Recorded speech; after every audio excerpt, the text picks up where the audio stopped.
Good. Uh, Então é isso, 10:02, podemos então iniciar.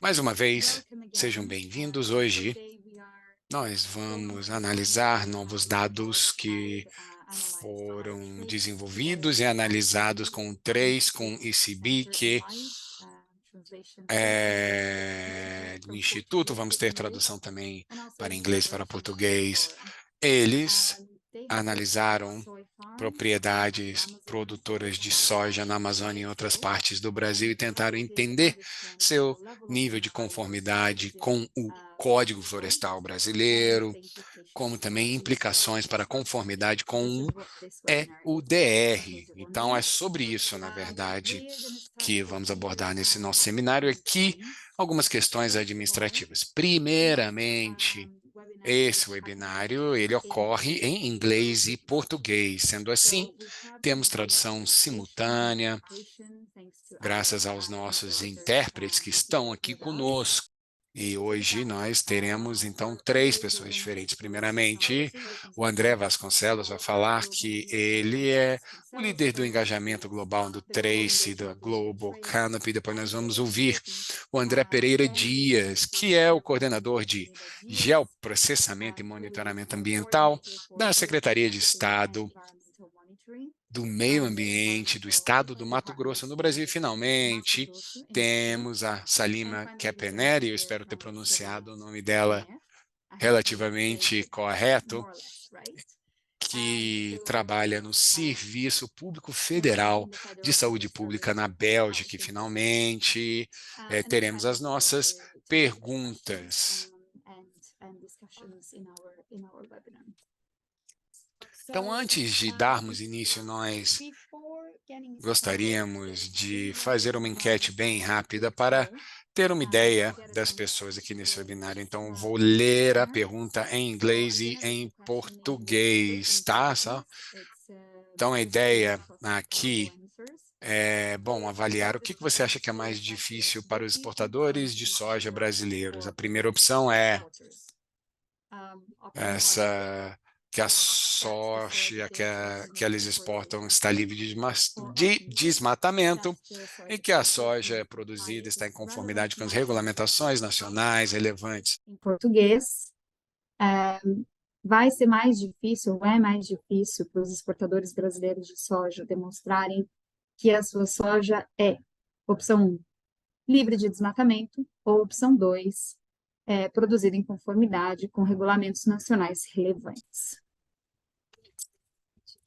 Bom, então aqui vamos dar a vocês um minutinho para vocês poderem responder aqui essa enquete para nós, para que a gente consiga ter uma ideia do resultado. Então, na verdade, não temos uma diferença muito grande, mas a maioria ainda acha que vai ser mais difícil comprovar que a soja é livre de desmatamento, que é um pouco, né, um pouquinho menos seria comprovar que está em conformidade com as regulamentações nacionais. E é bem interessante, pois é isso que nós vamos discutir agora com relação a esse paper, esse estudo feito pelo Trace. Com isso, então, vou repassar aqui a palavra para o André Vasconcelos, que vai nos apresentar os principais resultados desse estudo realizado pelo Trace. André, a palavra é sua. Muito obrigado, Jane, e muito obrigado por, enfim, a todos por estarem aqui conosco. Eu estou vendo que são mais de 150 pessoas e é realmente muito bom saber que tem interesse sobre esse estudo. Eu vou apontar aqui alguns resultados principais do estudo, mas estamos, sim, abertos a recebermos mais perguntas no final dessa apresentação. Se não tivermos tempo para responder todas as perguntas, por favor, mandem um e-mail para a gente, entre em contato, tá? Então, como a Jane falou, nós gostaríamos de primeiramente agradecer os nossos parceiros para reconhecer que essa pesquisa foi feita pela Trace em colaboração com a Organização Brasileira ICV, que é o Instituto Centro de Vida do Mato Grosso, com contribuições do programa Atlas de Agricultura. E o estudo ele foi desenvolvido, ou pelo menos a ideia desse estudo foi desenvolvido nesse contexto de o lado da demanda de regulamento que inclui o EUDR, que é o Regulamento de Desmatamento da Europa, mas nós temos também outras regras, legislações que estão sendo discutidas, por exemplo, no caso do Reino Unido, o envolvimento da lei de 2021, e com todas essas regulamentações que estão sendo discutidas, é que nós temos também um consenso com relação à conformidade, tendo perdas ambientais desses países produtores e, nesse contexto, a transparência de dados, ela será essencial para apoiar tudo isso. Agora, com relação ao UDR, tá? Temos aqui critérios principais que estão sendo solicitados para que as commodities relevantes e produtos não serão exportados ou enviados para o mercado, a não ser que eles sejam livres de desmatamento, tá? Isso aqui é o artigo 3A, e que também seja produzido de acordo com a legislação relevante do país de produção, que é o artigo 3B. E aqui são realmente os critérios específicos que estamos abordando hoje aqui, tá? Então, esse estudo teve o objetivo para entender em qual medida a produção de soja na Amazônia, como também no Cerrado, está em conformidade com os elementos principais do Código Florestal e quais são as implicações com relação ao OEUDR, que é o Regulamento Europeu. E a ideia aqui, na verdade, é tentar entender o tamanho do desafio, mas também entender as oportunidades para orientar os esforços, nortear, digamos assim, as implementações com relação a essas questões. Então, aqui, só para que a gente consiga ter uma ideia do cenário, a gente vai falar um pouquinho sobre o Código Florestal Brasileiro, que é realmente a principal lei, regulamento ambiental que vai sob cheque quando a gente fala com a regulamentação europeia. Isso aqui é um instrumento que ele regula o uso da terra, ele garante a proteção de florestas e garante o monitoramento da conformidade ambiental de propriedades rurais no Brasil, mas, ao mesmo tempo, introduz um programa de regularização que permite aos donos da terra que estão em violação das leis, para que eles possam entrar em conformidade. Isso faz parte do Código Florestal. E nesse estudo avaliamos dois elementos-chave do Código Florestal. Um deles é a reserva legal, que bom, na verdade, o que acontece? Todas as propriedades rurais no Brasil, a partir de um tamanho X, eles têm que separar uma parte, tá, da sua terra para ser uma reserva, protegendo, então, as questões ambientais, biodiversidade. Nós temos, por exemplo, a vegetação, e isso, claro, isso aí depende de onde essa propriedade é localizada e outros fatores também. E aí o Código Florestal ele permite para um desmatamento limitado em propriedades privadas, contanto que proprietários, primeiramente, têm uma licença de desmatamento que é emitido por uma agência ambiental competente. Isso nos traz para o próximo mecanismo, que é a licença de desmatamento, tá? Que também foi avaliada nesse estudo. E aqui é importante mencionar que essa licença de desmatamento não é só um papel, tá? Mas é, na verdade, um processo crítico para poder atingir o uso da terra sustentável no Brasil, incluindo a limitação desse desmatamento para poder reduzir os seus impactos. Então, um proprietário dessa unidade, para que ele possa ter essa licença emitida para ele, eles têm que cumprir vários requisitos para garantir que não há nenhuma área abandonada naquela propriedade. Eles têm que realizar, por exemplo, pesquisas para as espécies e precisam também adotar medidas compensatórias quando houver, por exemplo, a presença de espécies em perigo de extinção, e aí com isso nós temos toda essa questão aqui dessa licença de desmatamento. Você tem que ter isso, pois qualquer desmatamento sem essa licença, sem esse licenciamento, é ilegal, tá, perante a lei brasileira. E a metodologia que utilizamos, a gente analisou toda a soja produzida no Cerrado e na Amazônia, tá, no sistema CAR, isso no Brasil. Isso aqui, na verdade, esse sistema é o primeiro passo para que você esteja conforme com o Código Florestal. E a gente analisou todo o desmatamento entre 2008 e 2020 dentro dessas propriedades, verificando se o desmatamento foi feito com licenciamento. E aqui é importante dizer que a gente foi até 2008, pois nós temos toda essa análise que foi feita no nível da propriedade, pois temos aqui toda essa parte da unidade dentro do Código Florestal. O ICV fez um trabalho fenomenal ao acessar e reunir todas as licenças ambientais de todos os estados, na Amazônia, no Cerrado.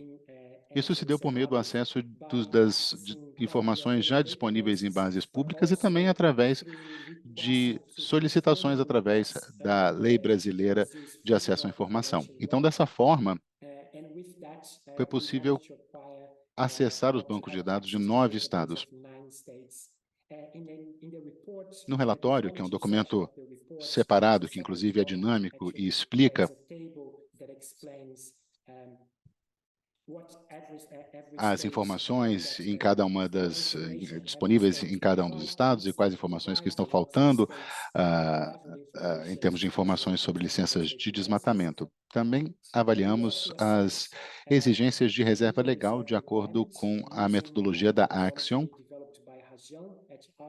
que é com base aí num artigo científico publicado em 2020 e que avalia se essas propriedades agrícolas têm o mínimo de vegetação necessária para configurar uma reserva legal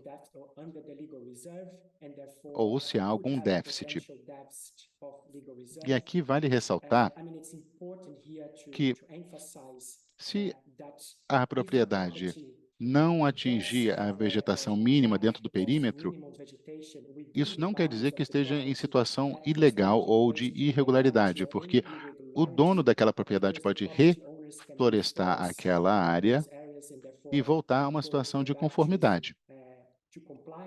Ou, se o agricultor não tiver feito nenhum desmatamento a partir de 2008, também poderá recorrer aos mecanismos definidos no Código Florestal para compensar aquela falta de vegetação nativa na propriedade. Então, esses são os dois principais elementos que foram avaliados no estudo. Vou passar diretamente, então, agora para os resultados.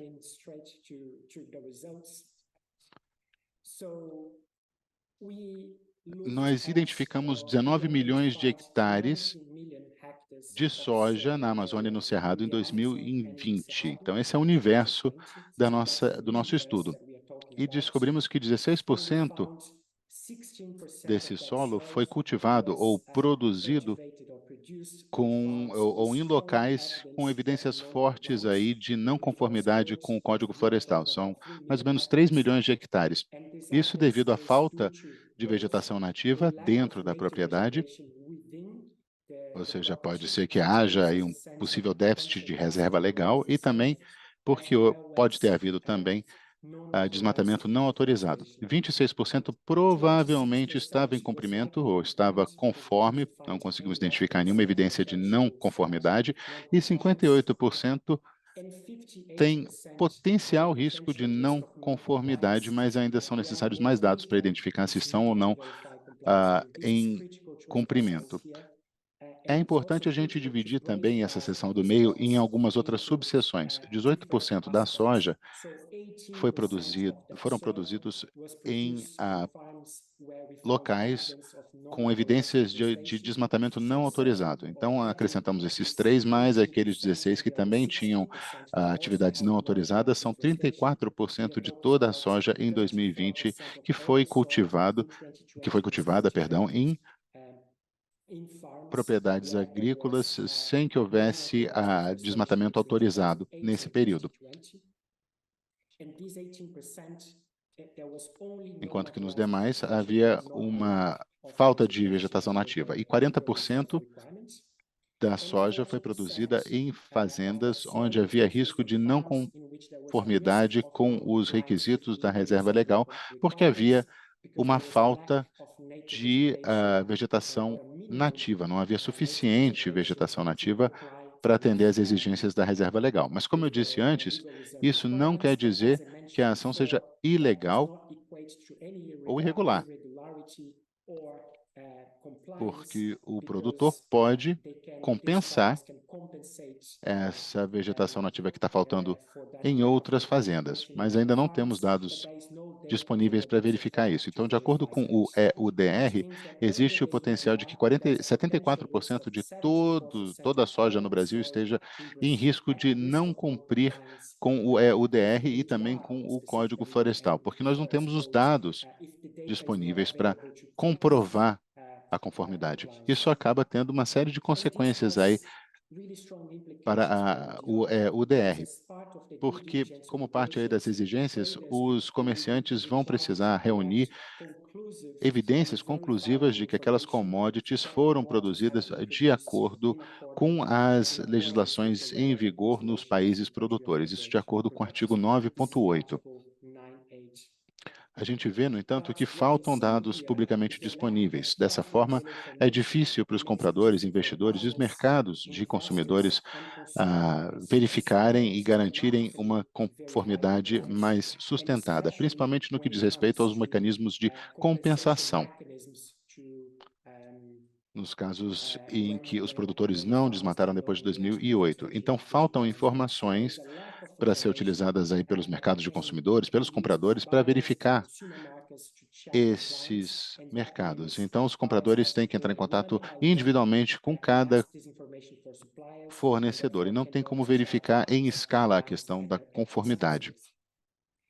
A análise também aponta as áreas e produções rurais que precisam de mais investigação para comprovar se os produtores estão em situação de conformidade. Do lado do Brasil, o que a gente precisa é implementar completamente o Código Florestal. Concluímos que mais de 95% da soja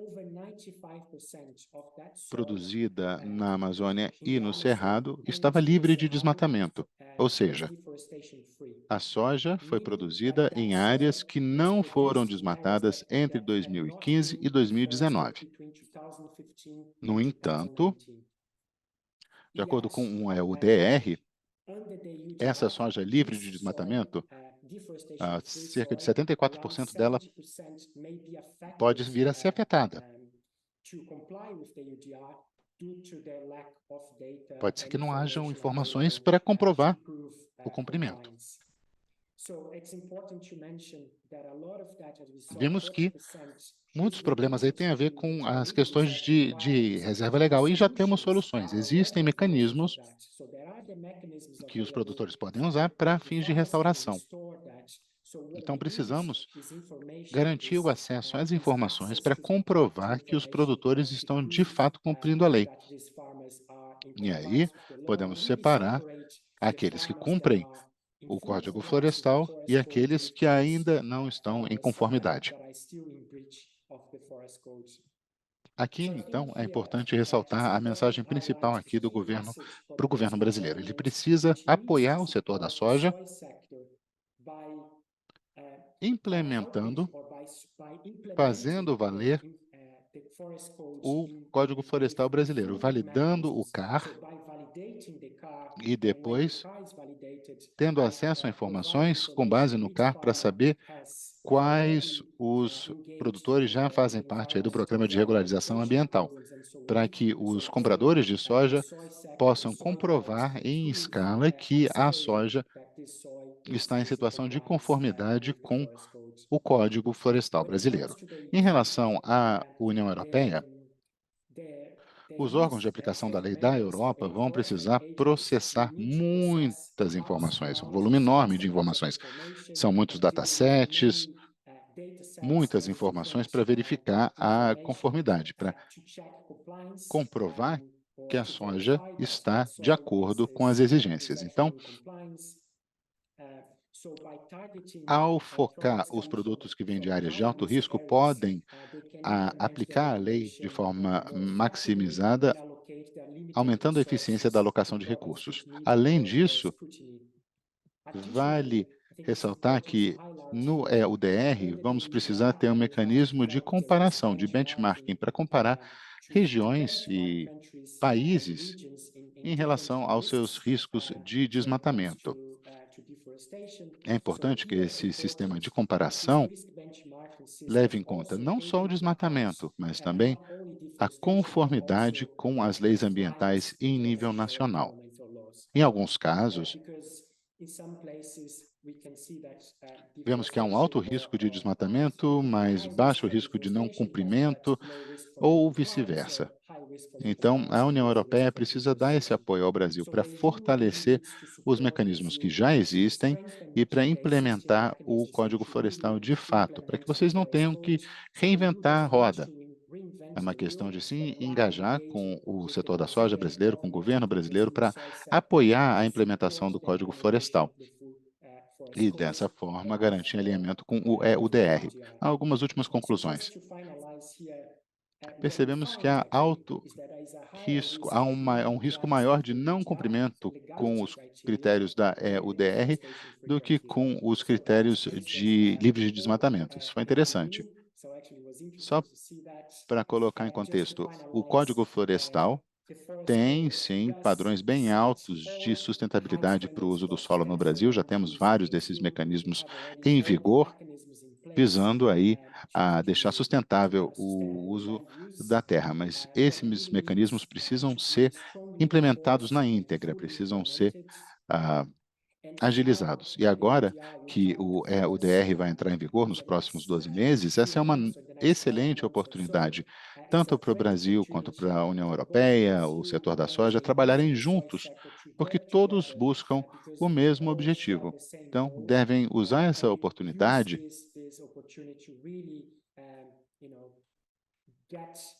para que o governo brasileiro e a União Europeia façam o trabalho que precisam fazer. Precisam apoiar uns aos outros, o setor da soja e outros, na implementação do Código Florestal. Muito obrigado a todos. Ok, muito obrigado, André. Uma apresentação extremamente interessante. E vai ser interessante porque outras pessoas vão trazer outras peças desse quebra-cabeça. Na seara da legalidade, às vezes temos um entendimento meio binário, né? Ou você cumpre ou não cumpre. Às vezes, a gente precisa parar, dar um passo atrás e colocar as coisas em perspectiva. Poucos agricultores aí devem estar em situação de não conformidade e poucos, menos ainda, que a gente tem como comprovar que estão fazendo tudo certo. Quase todo mundo está ali no meio, e nesses casos nós não temos informações disponíveis para verificar a sua conformidade. Então, realmente a questão dos dados é um desafio enorme e é importante superá-lo. Com isso, passamos para o próximo palestrante. Vou passar então agora para o português. Antes de passar para o André, eu queria só lembrar a todos que a gente tem um Q&A, um botãozinho de Q&A aqui embaixo da janela do Zoom. Já tem algumas perguntas ali, algumas são bem técnicas, André, então se você quiser já ir escrevendo a resposta, que são sobre informações do estudo, outras a gente pode trazer para discussão no final. Com isso, eu queria convidar o André Pereira Dias, da SEMA do Mato Grosso, para comentar um pouco, né, sobre o que a gente tem em termos de dados disponíveis, os desafios para a coleta, enfim, disponibilização desses dados e também a implementação do Código Florestal. André, é com você. Bom dia a todos. Primeiramente, né, parabéns ao André pelo trabalho excelente com o ICP. Eu acho que o caminho é esse mesmo, a gente tem que cada vez mais, né, utilizar esses dados para tentar identificar o que está acontecendo na rastreabilidade dos produtos, né? E agradeço também pelo convite e a oportunidade de poder apresentar o que o Mato Grosso vem fazendo com relação à transparência nos dados ambientais. A gente sabe que o Mato Grosso é um estado complexo e também muito grande. Ele tem 3 biomas, né? maior parte está no bioma Amazônia, mas também tem grande parte do Cerrado e uma parte do Pantanal e outras áreas úmidas. Pode passar, por favor. Slide. Next. Então, o Mato Grosso ele já teve altos índices de desmatamento no passado, mas entre 2004 e 2012 teve uma redução aí de 89% do desmatamento. Mesmo com esse alto índice, depois de 2012 ele entrou em uma certa estabilidade. O desmatamento ele diminuiu, mas a produção agrícola ela teve um aumento muito relevante. Então, ali em azul vocês podem ver a produção agrícola e a produção pecuária em amarelo. Elas aumentaram enquanto o desmatamento ele reduziu e se manteve relativamente estável. Então, hoje o Mato Grosso ele colabora com 1/5 da produção agrícola do Brasil, né? Sendo que 26 municípios, dos 50 municípios que mais produzem no Brasil, 26 estão no Mato Grosso. Next, please. Então, mesmo assim, mesmo com esses altos índices de desmatamento, o Mato Grosso ainda mantém preservada, na verdade a gente fala conservada, 61% da sua vegetação nativa. Isso equivale aí à soma da área de países como Nova Zelândia, Dinamarca e Reino Unido juntos. Então, é uma área significante ainda que está preservada. Next. Então, como o André já explicou um pouco, grande parte desse monitoramento se dá através do Cadastro Ambiental Rural. Então, ele é um registro obrigatório e ele permite a caracterização ambiental de cada imóvel rural do Brasil.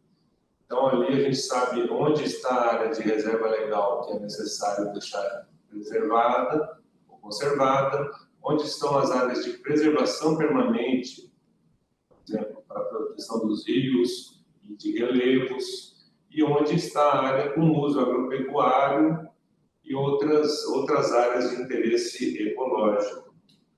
Então, esse cadastro ele é obrigatório e ele auxilia muito na questão do monitoramento que a gente vem fazendo e também para a gente saber o andamento da recuperação dos passivos ambientais. Então, essa é uma ferramenta fundamental que o Mato Grosso iniciou-se no Mato Grosso, né, em 2008, e em 2012 passou para todo o Brasil essa obrigatoriedade de ter esse cadastro. Maiores detalhes podem ser vistos aí nesse QR Code. Tá? A gente tem um resumo bem resumido mesmo sobre isso. Next. Então, para auxiliar a fazer uma boa caracterização da área ambiental dos imóveis, nós aqui do Mato Grosso, da Secretaria de Meio Ambiente, criamos e pegamos diversas bases de referência para poder auxiliar aos proprietários de terra a fazerem a sua caracterização ambiental do imóvel de uma maneira melhor possível. Então, nós cuidamos aqui, o meu setor é responsável por cuidar de todas as bases de referência, inclusive de todas as autorizações de desmatamento, qualquer tipo de autorização para o manejo florestal. A gente também tem as bases de onde estão as áreas protegidas, o status atual da vegetação nativa, bases hidrográficas, etc. E tudo isso com as bases, a gente utiliza as bases mais recentes e com a melhor resolução possível. Next.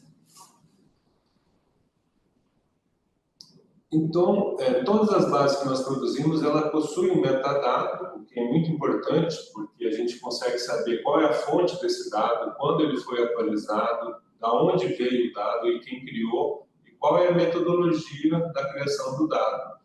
Então, isso ajuda muito e pode subsidiar também, o dado pode subsidiar estudos e pesquisas que geralmente a gente não sabe muito bem como o dado deve ser usado. Então, nesse caso, next, tem todas as informações do dado, inclusive a tabela de atributos, com todas as descrições dos campos, o que quer dizer cada campo e como a gente pode utilizar esse dado da melhor maneira. Esse exemplo é um dado das áreas embargadas pela Secretaria de Meio Ambiente. Next. Então, o importante disso tudo é que todos esses dados eles estão disponibilizados gratuitamente e para todos os públicos através do Geoportal, que pode ser acessado nesse link que está descrito aí no slide. Então, ali ele está dividido em autorizações, dados que vêm da fiscalização, como multas e embargos, dados da base de referência, que são os limites municipais, terras indígenas, hidrografia, dados do cadastro ambiental, outorgas de água e demais licenças que a Secretaria produz. Next. Esse é um exemplo que, para vocês terem uma ideia, que ali aparecem os imóveis rurais que têm autorização para produção, né, a APF, e também tem em vermelho as áreas que têm embargo. Então, qualquer um pode cruzar o imóvel e verificar se essa área ela tem algum embargo por desmatamento, ou se tem licença, ou tem autorização para desmatamento. Então, de uma maneira muito simples, é possível fazer cruzamento entre vários dados, e todos os dados têm também sua tabela, permitindo ver se a autorização está dentro do prazo de validade. Então, assim, qual que é a área autorizada, qual que é o número do cadastro rural que ela está vinculada, qual que é o número da licença, e outras informações. Então, de uma maneira muito rápida, é possível verificar se, por exemplo, a soja veio de uma área ilegal ou não, através desse portal que é de totalmente acesso público, né? Next. E também, além do portal com todos os dados, nós temos essa plataforma de alerta de degradação e desmatamento. Pode ser acessado através desse QR Code. Então, são imagens de alta resolução, baseadas em imagens Planet, e também os alertas são feitos diariamente, com uma resolução de 3 metros. Então, a gente consegue mapear desmates em uma área de até 1 hectare, e também nessa plataforma é possível verificar os mosaicos mês a mês. Todos os meses tem um mosaico de alta resolução. Essa plataforma também é pública, qualquer um tem acesso. Next.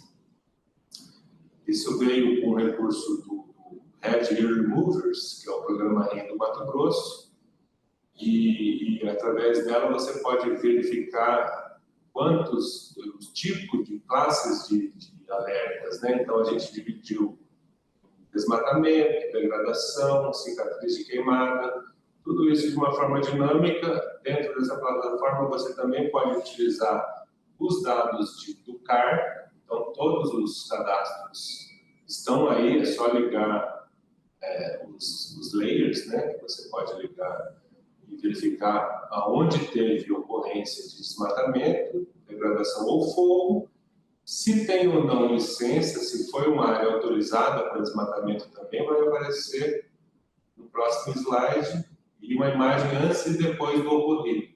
Aqui nesse slide está ligado ali a autorização para desmatamento. Então você facilmente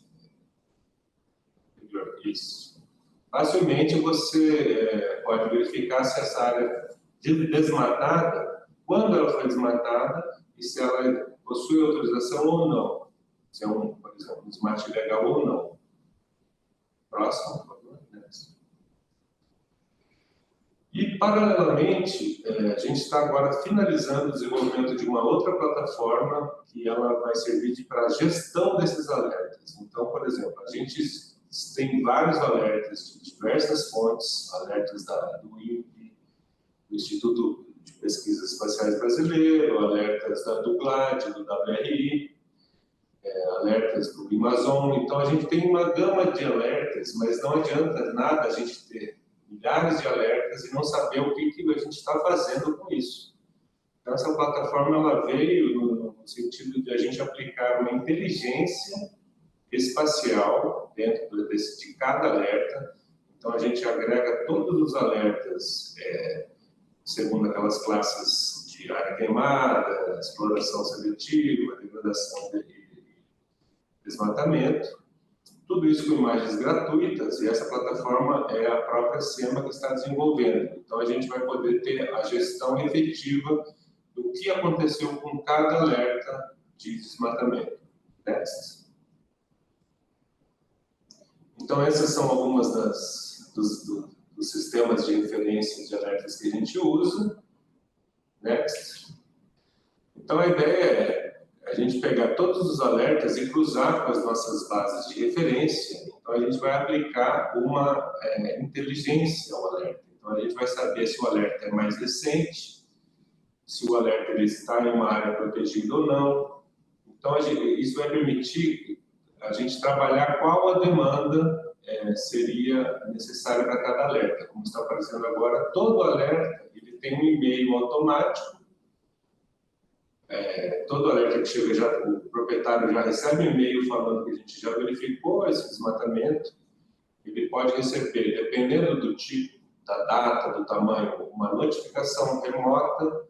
A autuação também pode ser remota para alertas mais antigos e alertas muito novos, eles são fiscalizados em campo e também embargados. Então, essa plataforma ela permite que nós, como no passado, apenas quantificava quanto tinha sido o desmate, hoje o desmate ele é parado no início do desmatamento. Então, com esse aplicativo móvel, que vocês estão vendo ali embaixo, rapidamente a gente consegue mobilizar as equipes de campo para atender o alerta de uma maneira muito rápida. Então, essas fotos que são tiradas em campo, a gente consegue ver no escritório em tempo real.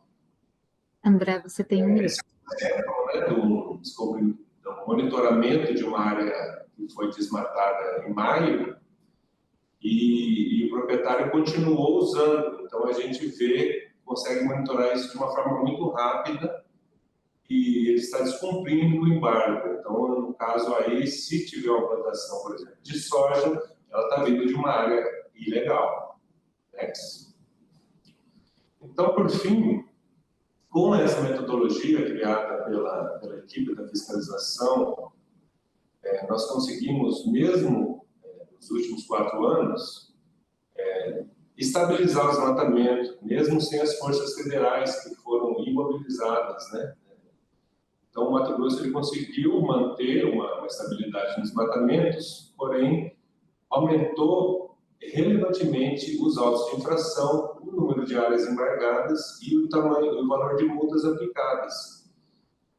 Para ter uma ideia, ali embaixo aparece o que foi apreendido entre 2020 e 2022, sendo quase 500 tratores, de pneu, 200 tratores de esteira e até helicópteros.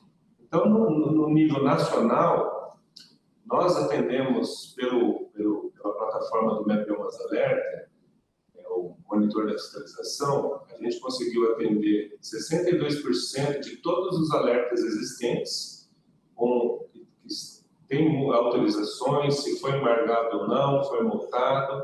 Em comparação, o governo federal ele conseguiu atender apenas 14,6%.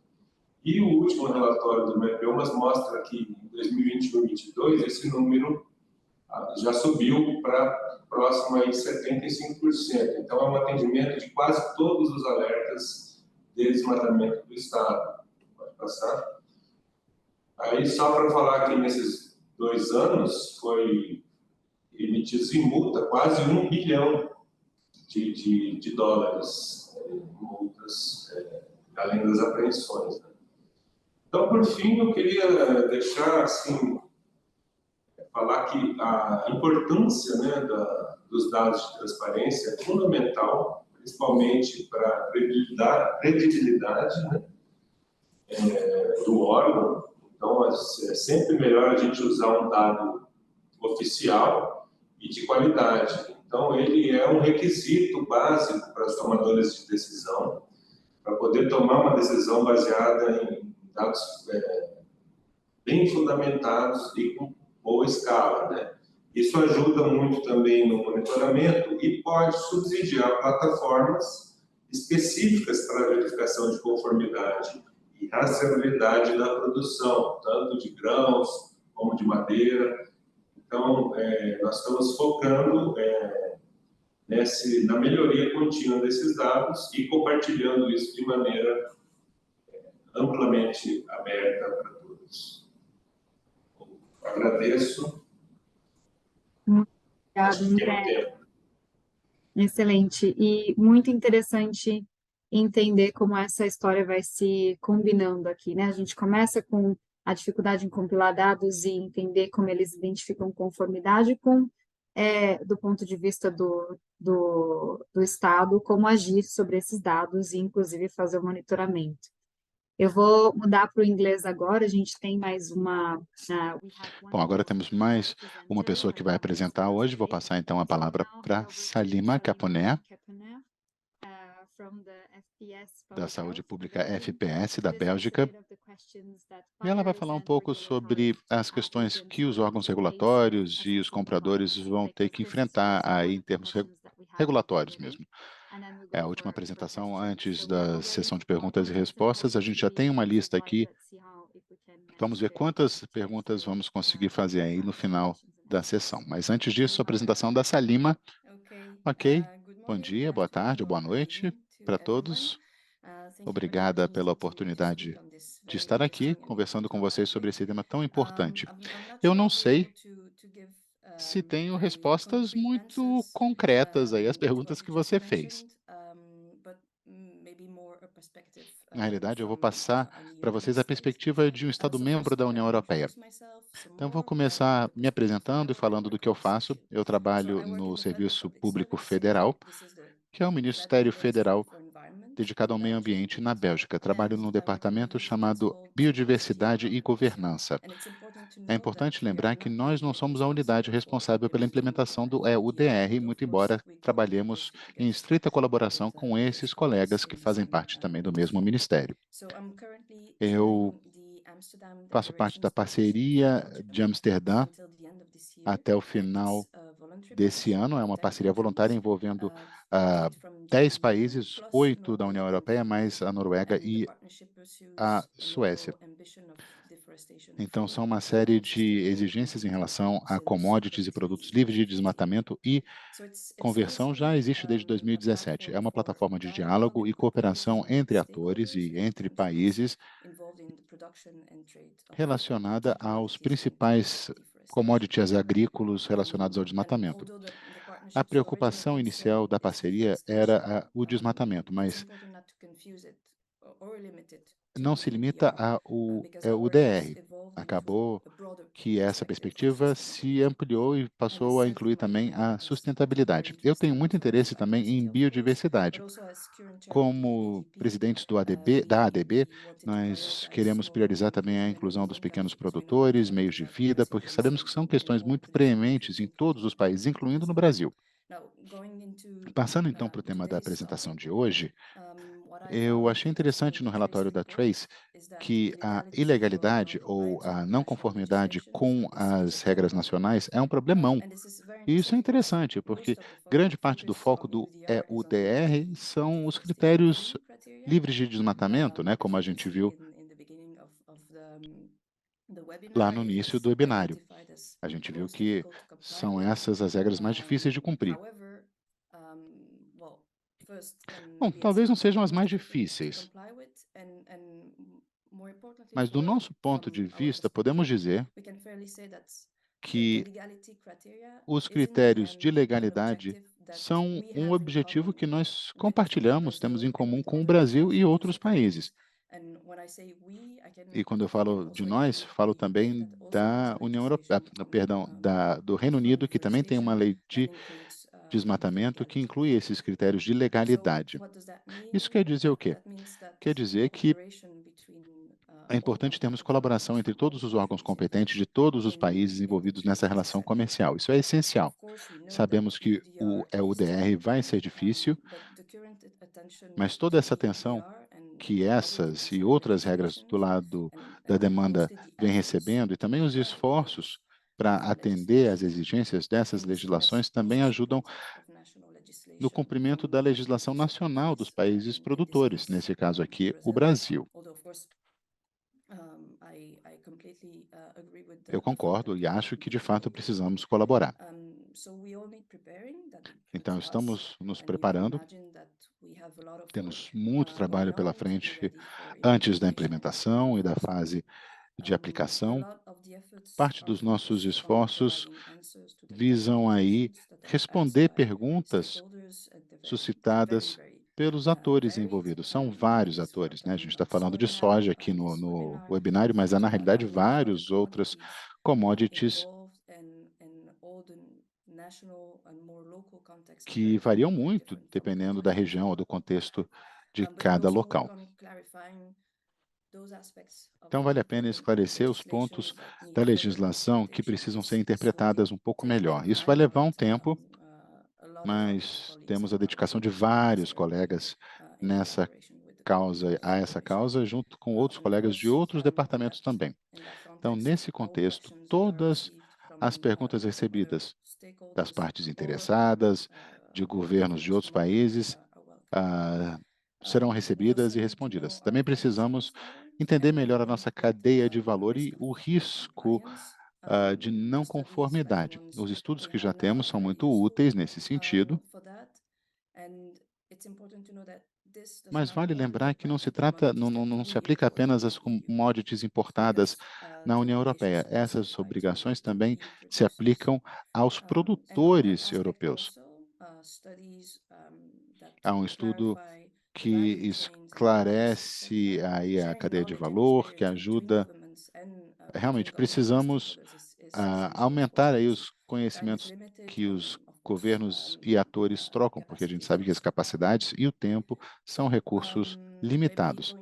Passando então para a conclusão, eu diria que é óbvio que precisamos fortalecer ou iniciar, quando não existe, uma boa colaboração e cooperação entre as autoridades competentes. Isso para uma questão de capacitação recíproca. O EUDR traz uma gama de desafios também para os órgãos competentes da União Europeia. Então, toda essa experiência, todo esse input de governos como o Brasil é muito, muito útil para nós. Isso ficou bem claro aí na apresentação do André. E não podemos deixar também de lado o setor privado e representantes de outras partes interessadas. Então, para avançar nesse diálogo, nessa cooperação, vou compartilhar com vocês uma iniciativa que começamos a trabalhar recentemente junto com a nossa embaixada em Brasília. E eles têm ajudado a gente a facilitar o contato com as autoridades no Brasil, com as ONGs, e no contexto dessa iniciativa foi proposto que nós fizéssemos meio que um exercício de simulação das obrigações de devida diligência do EUDR, ou seja, vamos trabalhar com voluntários, com empresas brasileiras e belgas que compõem a mesma cadeia de valor, que estejam de acordo também com o exercício de simulação, e aí a gente vai tentar traduzir como é que a implementação se daria com eles de acordo com o novo EUDR. Vai ser um exercício prático muito útil para os dois lados, porque vai ajudar a preparar todas as partes e também as autoridades competentes dos dois lados do Atlântico nesse processo. A gente vai tentar, sempre que possível, encontrar respostas e identificar questões que ainda precisam ser mais trabalhadas. Isso tudo é facilitado com esses exercícios de simulação. Bom, vou parar por aí, porque eu quero deixar um tempinho também para as perguntas e respostas. Ok, obrigada, Salima. Temos, sim, muitas perguntas. Algumas já foram, inclusive, respondidas aqui na janelinha de perguntas e respostas, QIA. Mas podemos sim ter uma rápida rodada de perguntas, 1 minuto para cada palestrante. Já foram feitas várias perguntas aí sobre o estudo, eu acho que todos aí podem falar um pouco sobre isso. E voltando ao início do nosso webinar, do ponto de vista de vocês, quais serão os desafios e as necessidades de dados para garantir a conformidade com as exigências legais dos vários países? Quais seriam os principais desafios e também as principais oportunidades? Então, comentários bem breves, 1 minuto apenas para cada orador, começando então com André Vasconcelos.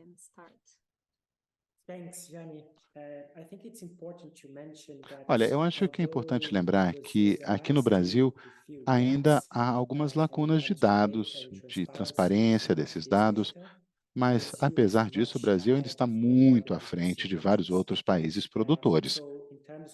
Então, respondendo à sua pergunta, em relação ao Brasil, eu acho que os principais desafios são a validação do CAR, porque com ela vamos saber se os produtores participam ou participaram de programas de regularização ambiental, porque atualmente esses dados não existem, não estão disponíveis em grande escala. Também será possível saber se os produtores estão compensando qualquer passivo ambiental em termos de reserva legal. Então, esses datasets são fundamentais para a gente identificar se determinado produtor está ou não cumprindo as exigências da regra da reserva legal. Em alguns países, alguns estados, perdão, como Mato Grosso, por exemplo, estão muito à frente de outros que ainda não têm essas informações. Há grandes lacunas interestaduais aqui no Brasil. André, para você.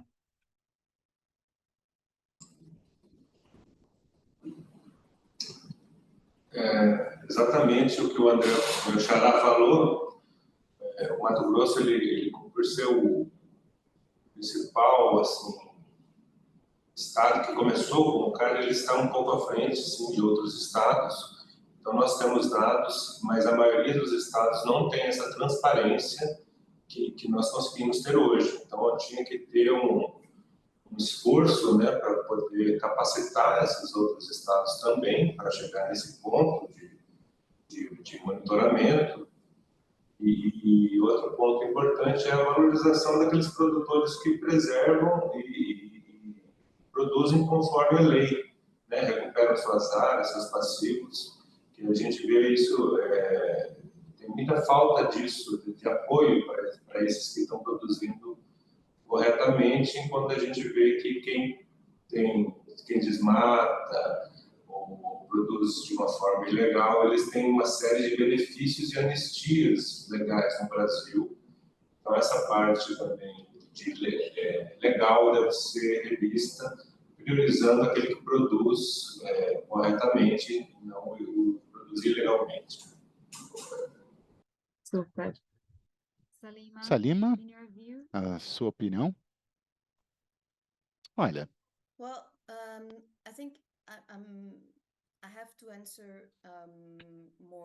a minha resposta vai ter uma perspectiva mais global, não só brasileira. Do nosso lado, o principal desafio é o número de arcabouços jurídicos que precisarão ser conhecidos, identificados, e também a aplicação da lei por parte dos órgãos competentes, porque são muitos países, muitos contextos diferentes e vários níveis de governança diferentes. Então, na minha opinião, esse aspecto vai ser muito difícil.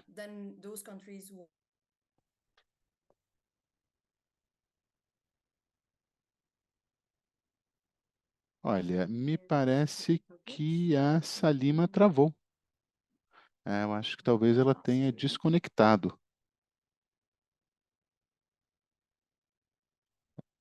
Salima, você desapareceu por uns 20 segundos, mais ou menos.